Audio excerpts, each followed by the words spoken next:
Dr. Kishwar, Chair, School of the Leader in Social Sciences, University of Lahore. Thank you for initiating this very important debate. एक जो governance है और framework एक buzzword है और हम बार बार इंडिया की एग्जाम्पल देते हैं और उसमें 3 इम्पॉर्टेंट चैलेंजेस हैं जिसको अपने सामने रखना है. Number 1, India is not a classic federation और वो एक यूनियन है जिसकी वजह से it's very easy to change the boundaries of the state. Pakistan strictly federation जो कि हमारे कॉन्स्टिट्यूशन में इम्बेडेड है, तो इसको भी हमें अपने ज़हन में रखना होगा क्योंकि कॉन्स्टिट्यूशनली हमें अपने न्यू प्रोविंसेस क्रिएट करने के लिए बहुत से चैलेंजेस हैं. आपको प्रोविंसेस में भी 2/3 मेजॉरिटी रिक्वायर्ड है और फिर आपके पार्लियामेंट के अपर और लोअर हाउस में भी आपको जो है वो लेजिस्लेशन जो है उसमें. सेकेंड, इंडिया में स्टेट रीऑर्गेनाइजेशन कमीशन जो है वो 1950s में बना दिया गया था जिसने अपना काम किया और उसके बाद वहाँ पर है नए सूबे बनाए गए. थर्ड इम्पोर्टेंट पॉइंट जो इंडिया के हवाले से है, वहाँ पर लिंग्विस्टिक बेसिस पे बहुत स्ट्रॉन्ग मूवमेंट्स जो है वो चलाई गई हैं जिसकी वजह से वहाँ पर उसके बाद जो है नए सूबे बनाए गए. पाकिस्तान में करंटली जो है इस वक्त कोई स्ट्रॉन्ग मूवमेंट जो है नीट हज़ारा की वो उस तरह से स्ट्रॉन्गली नहीं चल रही है. पाकिस्तान में डिबेट जरूर होनी चाहिए पार्लियामेंट में, आउटसाइड द पार्लियामेंट, बट इसको ऑर्गेनिक होना चाहिए. इस वक्त पाकिस्तान के चैलेंजेस एजिंग इकोनॉमी हमारी है, रिसर्जेंस ऑफ टेररिज्म हम फेस कर रहे हैं. तो इन सारे सर्कमस्टांसेस में डायनामिक्स को सामने रखते हुए हमें कंसेंसस जो है वो बिल्ड करना होगा न्यू प्रोविंसेस को क्रिएट करने के लिए. अच्छा, इसमें एक और भी चीज़ है हमें जो आपको सामने रखनी, क्योंकि हम कहते हैं कि आप थर्ड टियर की तरफ क्यों नहीं चले जाते. अगर हम न्यू एडमिनिस्ट्रेटिव जो प्रोविंसेस हैं वो क्रिएट करेंगे, number is huge, of course ये कोस्ट इफेक्टिव नहीं है अभी. सो हम थर्ड टियर की तरफ से लोकल गवर्नमेंट, जैसे आपने बताया कि आपने काम किया है, सो एक तो कनेक्ट बहुत ईजी होता है. हमारे पाकिस्तान में हमेशा जब भी लोकल गवर्नेंस की तरफ गए तो ऑफ कोर्स उस वक्त की जो रेजीम्स थी उनके अपने इंटरेस्ट थे जिसकी वजह से उन्होंने लोकल गवर्नेंस को जो है वो प्रमोट किया. चाहे आप बेसिक डेमोक्रेसी की, चाहे मुशर्रफ के इरा की बात करें या बाकी आपने भी काम किया. सो मेरा ख्याल है कि हमें थर्ड टियर पे फोकस करना चाहिए दोबारा.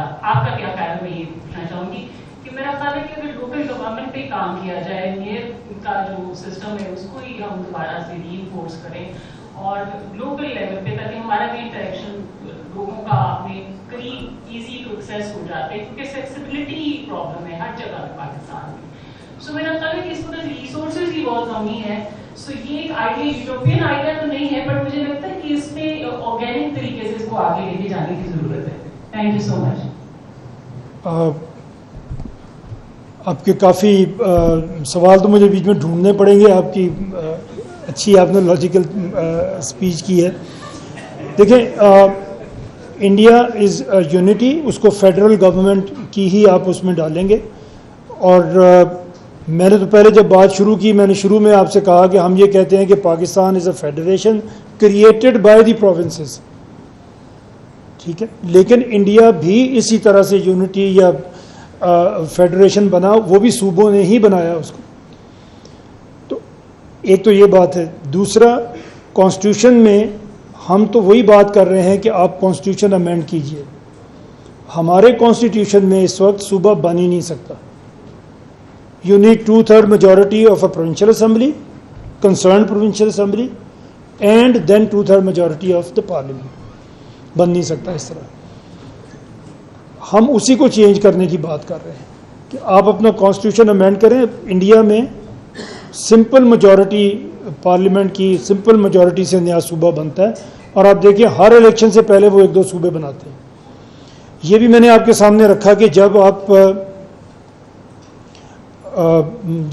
ये उन्होंने उसको नए सूबे बनाए जब इंडिया ने, तो किस तरह से उनकी ग्रोथ हुई और किस तरह से आज कंपटीशन है. मैं जब इसको देख रहा था तो मैंने देखा कि न सिर्फ ये कि वो अलग से हर सूबे की GSDP उसको कहते हैं, उसको वो कैलकुलेट करते हैं, उसको डिस्कस करते हैं कि कौन सा उनकी स्टेट कहते हैं कौन सी स्टेट प्रोग्रेस कर रही है, कौन सी स्टेट कम प्रोग्रेस कर रही है. और अगर कम प्रोग्रेस कर रही है तो ये यूनिवर्सिटीज़ में बैठ के वो डिबेट करते हैं, अपने फोरम्स पे डिबेट करते हैं कि इस स्टेट ने कम प्रोग्रेस क्यों किया. लास्ट ईयर سب سے کم پروگرس مہاراشٹرا میں تھی.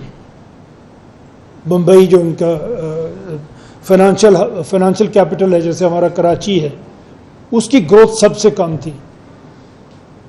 پھر انہوں نے دیکھا کیوں کم ہوئی اس کی گروتھ. یہ پتہ چلا کہ وہاں تو پچھلے 3 سال میں 2 یا 3 حکومتیں بدل گئیں. پولیٹیکل انسٹیبلٹی کی وجہ سے مہاراشٹر اتنی ترقی نہیں کر سکا جتنی باقی اسٹیٹس نے ترقی کر دی.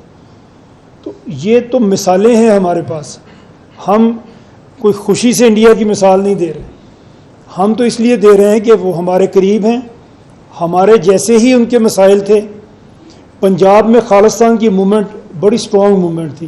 انہوں نے 3 حصے میں پنجاب کو تقسیم کر دیا، ختم ہوگی موومنٹ. تو یہ چیزیں ہمیں اس لیے دیکھنی ہے. اور ہم بات ہی کانسٹیٹیوشن کے اوپر کر رہے ہیں. جو لوکل گورنمنٹ کی آپ نے بات کی، local government we have wasted 79 years actually on local government. کوشش کرتے رہے ہیں، آج بھی کر رہے ہیں. الیکشن ہی نہیں ہو پاتے جب آپ کی پولیٹیکل گورنمنٹ ہوتی ہے. ہوتے ہیں تو کے پی میں ہوئے ہیں تو وہاں پہ ان کو پیسے نہیں مل رہے، وہ بن کے بیٹھے ہوئے ہیں، کچھ کر ہی نہیں سک رہے. حالانکہ کانسٹیٹیوشن گارنٹی کرتا ہے انڈیپینڈنٹ لوکل گورنمنٹ کی، لیکن وہ لکھے ہوئے کے باوجود ہم نہیں کر سکے. تو اس پہ بہت بات ہو گئی ہے. اس کے بعد ہی ہم صوبوں کی بات شروع کر رہے ہیں کہ آپ صوبے بنائیں. صوبے میں کچھ ایسے چیف منسٹر ضرور آئیں گے کہ جو لوکل گورنمنٹ کرنا چاہیں گے، تاکہ وہ اپنے صوبے کو آگے لے کے جا سکے. جی